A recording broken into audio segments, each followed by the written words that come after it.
প্রপোজালটা অবশ্যই আসছে আপনার নাফিস ভাই বাসা স্যার আমাকে ফোন দিয়েছিলেন। আমি যতটুকু জানি এটা তো বিসিবির টিম, তো এখানে আপনার আমার নিষেধ করারও কিছু নাই। আলহামদুলিল্লাহ খুব ভালো লাগছে, সবাই খুব ফ্রেন্ডলি, টিমমেটস হিসেবে সবাই খুব ভালো আলহামদুলিল্লাহ। আলহামদুলিল্লাহ ভাইয়া, কারণ অবশ্যই তো ইচ্ছা থাকে সবার, মানে প্রত্যেকটা ফরম্যাট খেলার। তো আলহামদুলিল্লাহ সুযোগ আসছে এখন, মানে নিজেকে প্রুভ করার এখন সময়। এনসিএলে যেই পারফর্মটা করছিলেন সেটা আসলে নিশ্চয়ই এখানে কন্টিনিউ করতে চাইবেন। হ্যাঁ, তা তো অবশ্যই। আপনার কিছুদিন আগে টি-20 খেলা হয়েছে, তো ইনশাআল্লাহ যদি সুযোগ আসে অবশ্যই চেষ্টা করব যেভাবে আপনার লাস্ট টি-20 এনসিএলটা খেলছি ওভাবেই ব্যাটিং করা।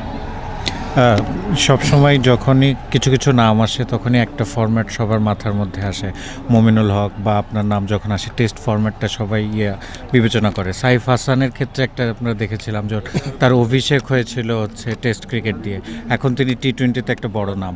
তো এরকম জায়গা থেকে যখন এই টি-20তে নিজেকে প্রুভ করার জায়গা আসে, প্রস্তুতিটা অনেক বেশি থাকতে হয় কিনা আসলে? না, তা তো অবশ্যই। আপনার টি-20তে সবসময় খেলা হয় না, তো টেস্টের সাথে সাথে অবশ্যই যদি টি-20 বা হোয়াইট বল যদি ওডিআই আপনার খেলা থাকে তখন ওইভাবে একটা প্রিপারেশন নেওয়ার একটা সময় থাকে। তো এখন হঠাৎ যখন টি-20 আসে তো ওইভাবে একটা প্রিপারেশনের দরকার হয়। তো আল্লাহর রহমতে এখানে 2-3 দিন সময় পাইছি, তো চেষ্টা করছি কীভাবে নিজেকে রেডি রাখা যায়। তো ম্যাচের সুযোগ আসলে অবশ্যই চেষ্টা করবো। সাদমান ভাই, আপনি বলেছেন আক্ষেপ থেকে হয়তো বলেছিলেন যে বিপিএলটা খেলবে না, ডাকলো আসবে না, তারপরে আসলে কীভাবে সিদ্ধান্তটা নেওয়া এবং কীভাবে আপনার প্রপোজালটা আসলো? প্রপোজালটা অবশ্যই আসছে আপনার নাফিস ভাই বাসা স্যার আমাকে ফোন দিয়েছিলেন। তো আমি যতটুকু জানি এটা তো বিসিবির টিম, তো এখানে আপনার আমার নিষেধ করারও কিছু নাই। এখানকার ম্যাচগুলো কেমন দেখছেন? আর আপনি যেহেতু এক জায়গাতেই খেলা হবে, কনসার্ন থাকে যে এখানে টানা ম্যাচ হচ্ছে এবং ওয়েদারটাও ভালো না, আপনার কাছে উইকেট কন্ডিশন কেমন হয় এবং ব্যাটসম্যান কেমন থাকতে পারে? না, লাস্ট 2 দিন তো খেলা হয় নাই, তো আজকে যদি খেলাটা দেখি তো ওইভাবে আপনার প্রেডিক্ট করা যাবে যে কেমন স্কোর হয় বা কতটুকু স্কোর করলে আপনার উইন করা যায়। তো খেলা দেখলে অনেকখানি আপনার একটা আইডিয়া হবে। আপনারা চট্টগ্রাম রয়্যালস, চট্টগ্রামে এবার বিপিএলে কোনো খেলা হচ্ছে না, চট্টগ্রামের দর্শকদের জন্য মন খারাপ হচ্ছে কিনা একটু? না, তা তো অবশ্যই। সব আপনার বছরে তো একটা টুর্নামেন্ট হয় যেটা বিপিএলটাই, যেটা 3টা আপনার ঢাকা, সিলেট আর চিটাগাংয়ে হয়। তো অবশ্যই দর্শকদের জন্য এটা একটু আক্ষেপের কথাই, কারণ অনেক দিন তো খেলা হয় নাই আপনার বিপিএল, আবার এখন হয় নাই, যে এটা দর্শকদের জন্য একটু মন খারাপের। সাদমান ভাই, মানে দলের এমন একটা অবস্থা ছিল যে দলটা একসময় গোছানো ছিল না, পরে নাফিস ভাই বা বাসার ভাই আসলেন এবং বিসিবি দায়িত্ব নেওয়ার পর দলটা একটু গোছালো হলো আর কি। এখন দলের পরিবেশ কেমন? কয়েকজন বিদেশিও যোগ দিয়েছে, আসলে দলের মানে পুরো ব্যাপারটা যদি বলতে।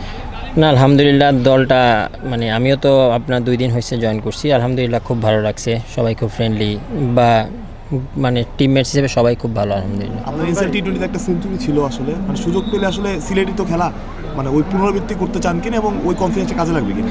অবশ্যই। আপনার লাস্ট টি-20টা যেভাবে প্র্যাকটিস করছি বা যেভাবে খেলছি ওটা যদি আমি ধরে রাখতে পারি তো ইনশাল্লাহ আশা করি ভালো হবে। ভাই, আপনি তো টেস্টটা বেশি খেলা হয়, তো মাইন্ডসেটটা, ব্যাটিং মাইন্ডসেটটা ওইরকম থাকে আর কি।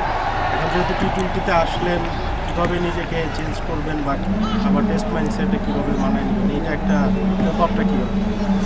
মাইন্ডসেটটা বলতে গেলে অবশ্য টেস্ট খেলতে পারলে ওখানে তো আপনার ব্যাটিং তো করা হয়, তো বলতে গেলে আপনার যদি একটু কয়েকদিন প্র্যাকটিস করার, কিছু শর্টস প্র্যাকটিস করে তো আশা করি যে অতটা টাফ কিছু না। তো আপনার 5-6 দিন প্র্যাকটিস করলে জিনিসটা মানে মোটামুটি কভার করা যায়। সালমান ভাই, অনেকেই বলে যে চট্টগ্রাম টিমটা আসলে কমিটির টিম, এটা নিয়ে অনেক হাসি ঠাট্টা হয়। আপনাদের টিমের মাঝে আসলে এটা নিয়ে কোনো হাসাহাসি বা মজা হয় কিনা? না ভাই, আমার কানে এরকম কিছু এখন আসে নাই, আমি জানি না, টিমের মধ্যে এমন কিছু শুনি নি ভাই।